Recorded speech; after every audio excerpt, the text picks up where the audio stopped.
Well, turning now to Chicago, police officer Jason Van Dyke entered a not guilty plea today. He faces charges of first-degree murder in the shooting death of 17-year-old Laquan McDonald. The victim's relatives say they want the trial televised. And as Andy Roaston reports, 2 more officer-involved shootings this weekend could make things even more difficult for Van Dyke's defense. 16 shots for one small knife. What, did you think you were a hero? Jason Van Dyke was heckled a bit as he headed into Cook County Court today, but he stayed quiet. And he said nothing at all in this very brief court appearance in which his attorney entered the not guilty plea. He's facing murder and official misconduct charges in the deadly shooting of Laquan McDonald. But his attorney says he wants cameras in the courtroom for the trial and wants people to get to know Van Dyke. He wants his story to get out so that people don't see him as this cold-blooded killer.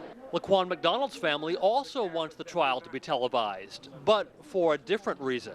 We now believe that it would be in the best interest of fairness and justice for this case if it was televised from gavel to gavel. Van Dyke shot 17-year-old McDonald in October of 2014 after he was suspected of breaking into cars and armed with a knife.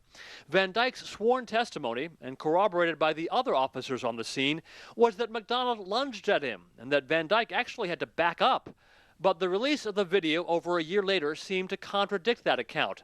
It showed McDonald appearing to move away from the officer. The footage has touched off near constant protests for over a month. Why you got to shoot first and ask questions later?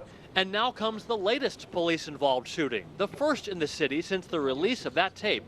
Over the weekend, a single officer shot dead 2 people at the same time, college student Quintonio LaGreer and his neighbor Betty Jones.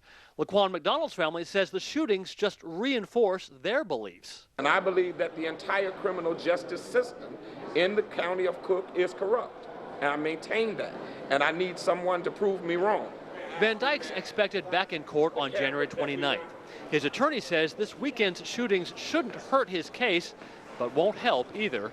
And they certainly won't help Chicago's mayor, who had to cut his Cuban vacation short to fly home, where he's now facing increasingly louder calls for his resignation.